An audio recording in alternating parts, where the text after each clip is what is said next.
This is a video in response to JD versus KO, the submission of JD in court. We've got the papers and we are going to use this opportunity to discuss each allegation one by one. So this part of the video is the allegation of whether June was kidnapped to Nigeria in 2020. Now, it's a question and it's one of the allegations according to reports. In my opinion, and I would love you guys to express your opinion without abuse, without insult. This is just a discussion. And at the end of the day, it is the judge that we have the final say. However, this is my opinion, yeah? And it would be nice if you guys put your own opinion so that we can learn from each other. Like I said, this is a case study. It's in public and you and I have the right to discuss about it so that we can learn from it. Now, some of my friends, they send some questions in the messenger for me. Now, immigration cannot, like I replied you earlier, immigration cannot suspect kidnapping until one parent raised the alarm.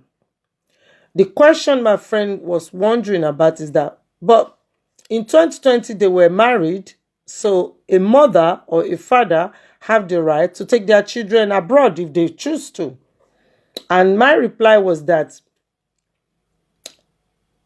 immigration cannot suspect kidnapping until one parent raised the alarm. Because you are married to somebody and you have children, doesn't give you the right to travel outside of the country or to anywhere without the other partner consent. That is just the way it is. If you are planning to take your child or children on holiday, your husband or your wife have a right to say yes or no. Both of you are expected to plan it together and to agree to it, because God forbid if anything happened to the children, if you don't take consent from the husband or from the wife, it can come back to bite you in the butt in court. Yeah, you'll be held responsible. And that is why it is always good for parents to be in agreement when it comes to stuff like this. Now, don't forget, in 2020, KO was on a spousal visa and there was no green card when this traveling to Nigeria occurred. If KO took baby J to Nigeria without JD's consent, this could raise alarm and the children might be compelled by the court to remain in the United States until they are adults, 18 or 19, depending on United States adult threshold. However, if there is evidence that JD paid for KO and baby J's ticket to Nigeria in 2020, this particular allegation will be put aside, thrown out. Now, on each allegation that JD presented in his ex parte, the judge will consider proofs. There must be proof, not just one party's assumptions. And my friend also asked me, but around that time, JD went to Nigeria. And I said, well, if JD went there after to Nigeria, all he needs to prove to court is that KO didn't take permission from him before taking June to Nigeria in 2020. And he he was threatened that, KO is not going to return the children. And that is why he have to go to Nigeria in order to bring both of them back, or to bring June back, or whatever, yeah?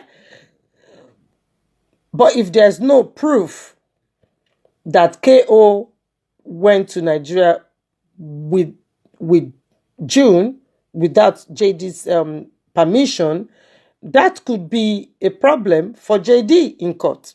That is my own opinion. What is your own opinion about this?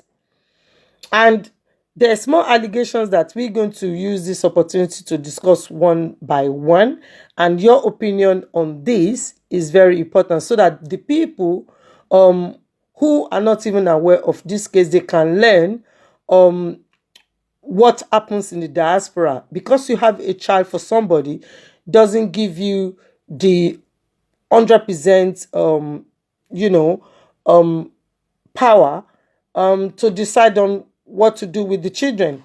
Even if you are married to them, you can't just wake up one day and say, oh, I want to take the children to Oregon, with or without Cora's permission. It won't, it can backfire on you.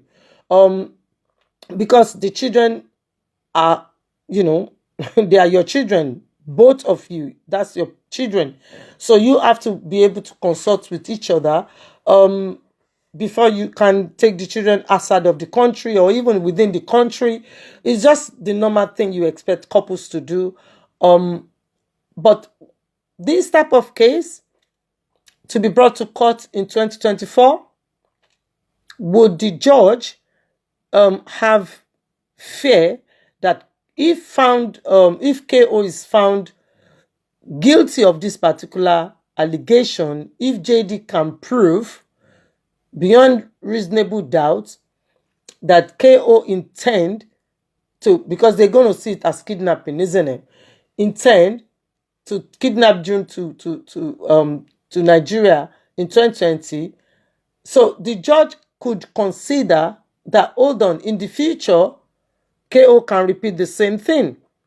However, like I said earlier, if JD doesn't have any evidence to support that KO took baby J to Nigeria without his consent, then this particular allegation is going to be thrown out. And guys, bear in mind, you can put 1 million allegations in one particular of claim, meaning, ex parte. The judge have to assess each allegation on their merits. If you don't have proof on each allegation will be lost. So everything relies on proof, whether it's pictorial evidence, papers, text messages, phone records, so many other things, yeah? Audios, videos, you have to attach evidences on each allegation. But the question is it too late for JD to bring this particular allegation to court in 2024? And is there any future fear that if KO take the children to Nigeria, she won't return the children?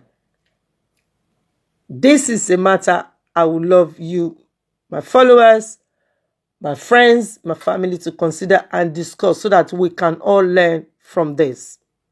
I love you, and I'll come back to discuss the second allegation and the third allegation.